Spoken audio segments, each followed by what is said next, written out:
El pretérito y el imperfecto en español. Estos dos tiempos verbales pueden ser difíciles de entender. But by the end of today's video, hopefully you will understand how to use the preterite and the imperfect in Spanish. Now, this is arguably the most important thing to master in the entire Spanish language. I say this because most beginner students can master the present tense with relative ease. However, many intermediate and even advanced students get stuck when it comes to the preterite versus imperfect. So I'm going to try to simplify this for you and make your life as easy as possible so that when you are having real conversations with real native Spanish speakers, you'll be able to quickly use the preterite and imperfect without freezing up. Now, here is the golden rule. Originally I was going to write in blue, but now we're going to do it in yellow. Okay, the golden rule, okay? Preterite is for a one-time action in the past, whereas the imperfect is for an ongoing action in the past. So remember that. Preterite, one-time action in the past. Imperfect, ongoing action in the past. Now, online, you might see people teaching an acronym called WEIRDO. I'm not a fan of it because when you are in the heat of the moment and having a conversation with the native Spanish speaker, you're not going to think, is this a weirdo verb? Should I be using the preterite or the imperfect here? I don't know.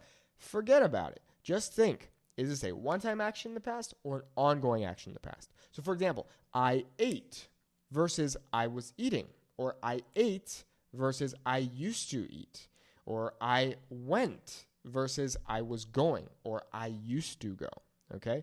Preterite versus imperfect, okay? Muy bien. Entonces, for the preterite, we can use it for actions that happened once, had a clear beginning or end, move the story forward, or were completed. But once again, just remember the golden rule. The preterite is for a one-time action in the past. Okay? Bien. So some key words that will trigger the preterite are ayer, anoche, el lunes, or any day, el martes, el miércoles, de repente, meaning suddenly, una vez, one time, and por fin, finally. Okay? So let's take a look at some examples of this. Fui al médico. Okay, so fui is the preterite. I went to the doctor. I wasn't going to the doctor. I didn't used to go to the doctor. I went to the doctor. It's a one-time action in the past. Llamé a mi mamá. I called my mom. I wasn't calling my mom. I didn't used to call my mom. I called my mom. Okay? Llegó a las 8. Careful. Don't confuse this with llegó, right? Llegó, right? That's letting us know it's the preterite, okay? Llegó. Él, for example, él llegó, okay? Right? Not llegó, llegó, okay? So, llegó a las 8. So, he arrived at 8. He wasn't arriving at 8. He didn't used to arrive at 8. He arrived at 8, okay? Preterite, one-time actions in the past. Imperfect, ongoing actions in the past, okay? Comió y se fue, okay? So, he ate and then he left. When you hear this, when you see this little word se, this is actually a reflexive in this case. The verb ir means to go. However, when you say something like irse, it actually means to leave. Okay, so ir, to go, irse, to leave. So he ate and he left. Okay? Bien. So one-time actions in the past. That's the preterite. Now, for the imperfect, these are ongoing actions in the past. So things that were happening, had no clear beginning or end, set the scene, describes people, places, weather, or repeated habits. Once again, just think, is this ongoing or is this a one-time action in the past? Because like I said, during a real conversation, you're probably not going to think about this. But what you can think about quickly is, okay, was this ongoing or did this happen once? Okay? So, some trigger words. Siempre, normalmente, de niño, mientras, todos los días. So, always, normally, as a kid, while, and every day. Or literally all days, all the days. But in Spanish, this means every day. Okay? So, por ejemplo, llovía mucho.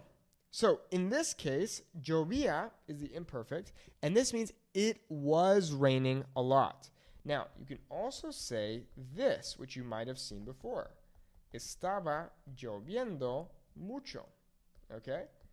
So both work here.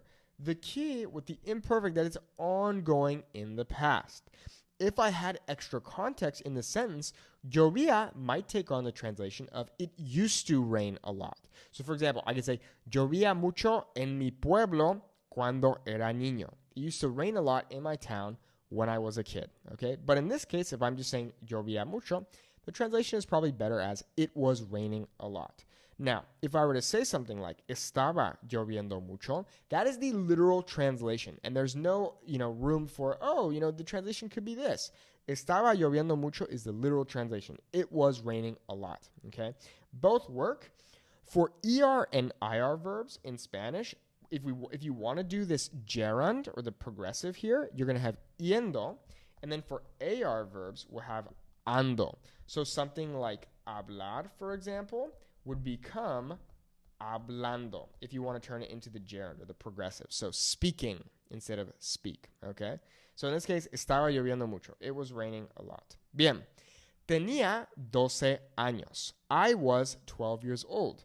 When it comes to age, we're always going to use the imperfect. You could argue, yeah, but I'm 13 now and I'm not 12 anymore. But in Spanish, the rule is when it comes to age, we're going to use the imperfect. So, tenía 12 años. Remember that you wouldn't say yo era or yo estaba. No, you're going to use tener to talk about age. So, yo tenía 12 años. Quería descansar. I wanted to rest. And this was something that I continually wanted to do.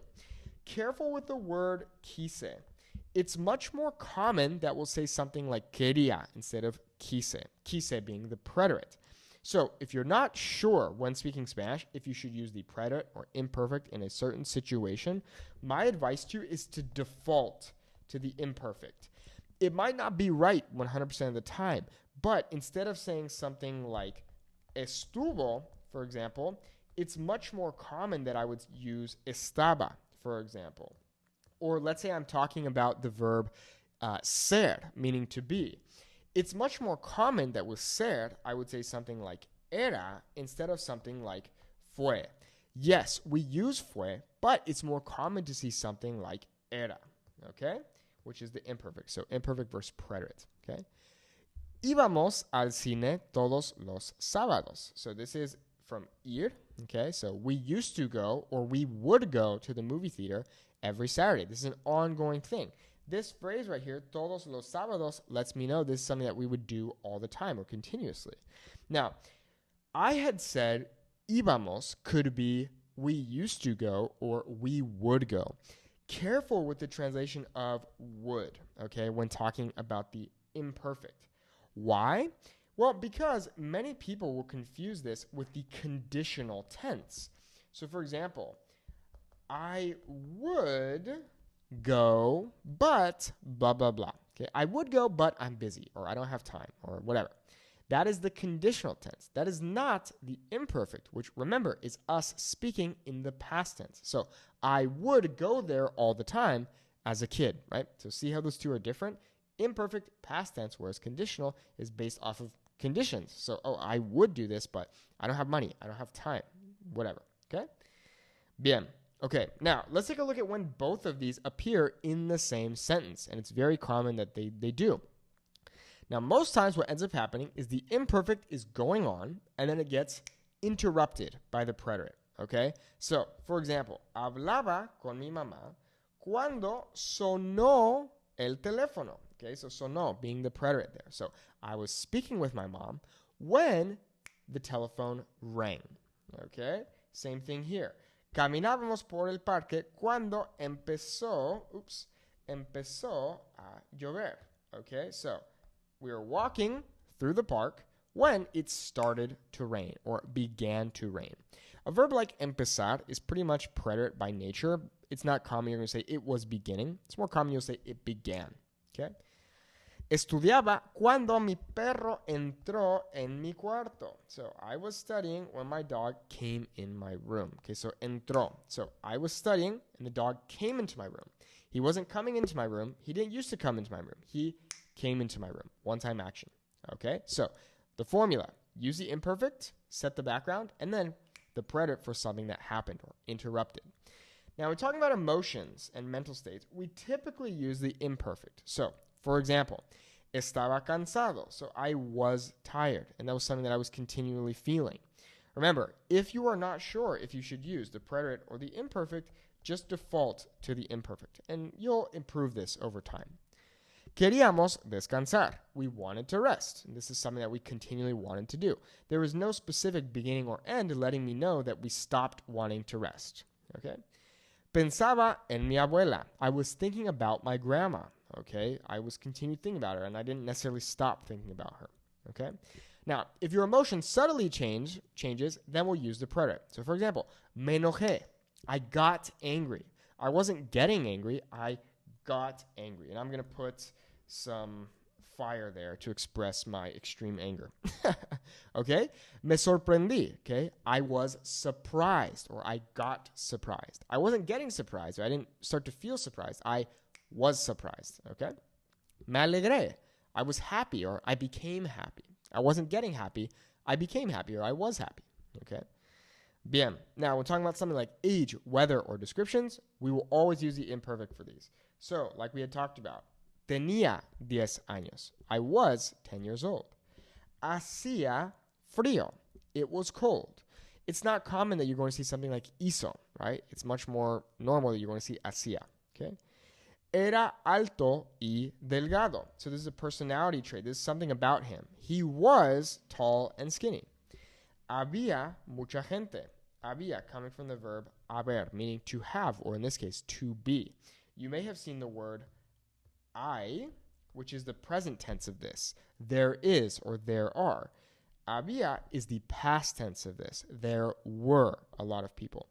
We also have hubo, which is the preterite, but it's way more common to see había. Like I said, default to the imperfect if you're not sure which to use. Okay? Muy bien. Well, there you have it. Preterite, one-time action in the past. Imperfect, ongoing actions in the past. Espero que hayas aprendido algo nuevo en este video. Muchas gracias por ver el video. Click the link in the video description if you'd like to check out our Fluent Spanish Speaker Academy. Our goal is to have a 10-minute conversation in Spanish in 90 days without feeling unconfident. So you can check it out by clicking the link in the video description. Muchas gracias y que tengas muy buen día. Hasta luego.